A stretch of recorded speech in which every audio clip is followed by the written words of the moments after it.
What topic stresses us out instantly? The mere mentioning of it raising our anxiety levels to new highs. That's right, it is the subject of missed flight connections, both domestic and international. You may be aware of or even recently experienced a flight disruption involving late flights, delays, and the resulting missing of a connecting flight. In fact, these frustrating events are happening more and more often here in the States with domestic airlines, as well as all of the international carriers, due to staffing shortages, strikes, and booking errors. Just last week, the president held a briefing to announce new rules and regulations around passenger refunds, credits, and reimbursements resulting from airline flight disruptions, where the carriers are deemed responsible. It all sounds good and reasonable. However, there already are pending rules and regulations very similar to these that the president announced a year and a half ago that are still under review and pending. So, once again, change is slow.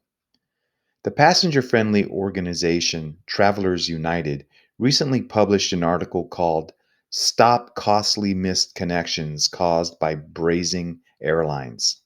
The article, written by Charlie Leoka, asserts that connection consequences caused by airline delays should be the responsibility of the airlines. Recently, a study using Department of Transportation data showed that airline delays that cause missed airline connections have been increasing at an alarming number of airports across the country. A normal question Travelers United receives is whether or not these delays are really problematic and do we hear about the delays. While simple delays in themselves may be an inconvenience for some travelers, the consequences of missed airline connections are enormous. Recently, many airlines have had total meltdowns regarding their flight schedules. All airlines have struggled to provide passenger seat availability as they continue to recover from the pandemic. However, their efforts have fallen short. Passengers often have seats but miss their connections. Unfortunately, the DOT has no requirement that airlines maintain any semblance of schedules. No one holds the airline's feet to the fire through compensation to passengers or fines to airlines. Travelers United wants the Department of Transportation to hold airlines responsible for maintaining their schedules.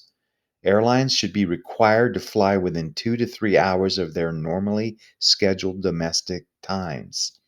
Then passengers could book connecting flights on other airlines with less fear of missed airline connections.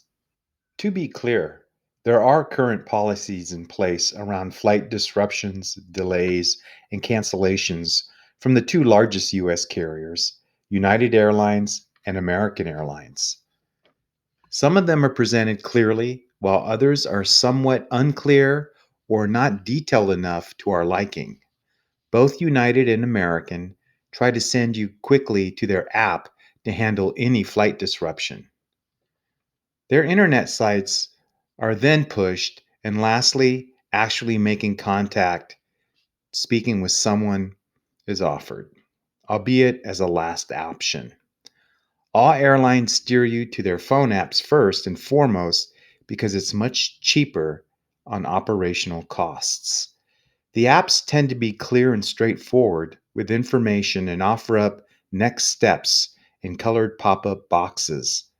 On the other hand, the static internet sites they offer are less helpful, and often the information presented is too vague or not exactly covering the issues you are having with your flight disruption.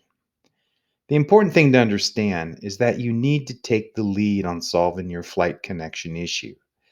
By doing this, you will have less anxiety because you are involved in the resolution of your problem, while at the same time, you're allowing yourself to be flexible as you go. International flight connection disruptions are similar to domestic ones in a lot of ways, but there are additional considerations that you should absolutely need to know that will require additional concentration and energy on your part to be successful. Let me explain what I just went through a few weeks ago. My wife and I flew from Washington, D.C. to Istanbul on Turkish Airlines. We would then meet our connection flight onwards to Germany. Our plane ended up leaving Washington, D.C. an hour and a half late, landing in Istanbul with zero chance of making our connections. Due to the size of the airport, the distance between concourses and gates, and the high level of security at the gates, on top of being 90 minutes late.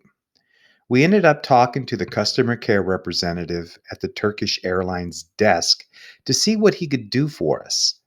He informed us that because the delay was due to Turkish Airlines' actions, they would put us up for the night in a five-star hotel, treat us to dinner, and provide transportation to and from the hotel to the airport. The next flight out was the next day at the same time. We were pleased to hear this and said, "Yes, sure thing." The man then wrote on my boarding pass, "Turkish Airlines Hotel Desk," and directed us to go straight 100 meters and turn left to find the hotel desk. This is the time our nearly 1.5 hour adventure started in trying to get to the hotel desk located somewhere in this huge airport.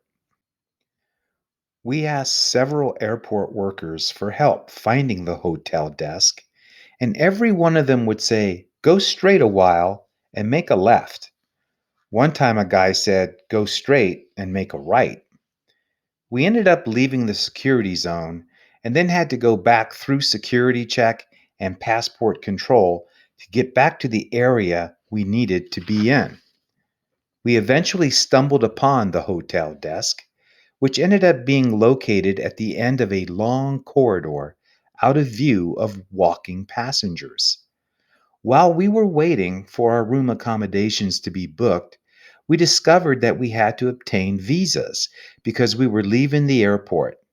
We had to pay for the visas in US dollars because the Turkish authorities don't accept their country's currency, which is Turkish lira. Go figure. Once the arrangements were made, we were led outside to a bus and began a trip of over 90 minutes, mostly in silence, from the airport to a suburb of Istanbul. The views were nice and the bus trip was smooth overall. The hotel was pretty fancy and the food served was delicious. The next morning, we caught our shuttle back to the airport and continued our journey back to the US without incident. I bring up this story because when you deal with flight connection disruptions, the resolution is ultimately on you. You need to own the situation you are in and not pass off the responsibility to someone else. You need to stay involved, alert, energetic, and very aware of your surroundings. Often the language barrier means you won't have all of the facts of what is going on at the moment. You need to be extremely flexible, as everything you are experiencing is new and strange. New airport, new ways of doing things, new cultures, different language, etc. It's a weird experience because everyone seems to want to help, but most of them end up not really being able to help.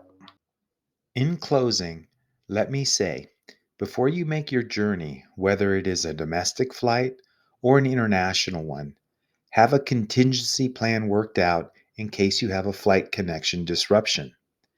Do the research to know how and where to go on an airline carrier's phone apps and websites. Jot down pertinent phone numbers for customer service. Try to anticipate the needs you would have in a delay situation. Also, be prepared for traveling by getting plenty of rest before your journey, because once you head out to the airport, you will need to be alert and focused. Thanks for watching. Please like and subscribe.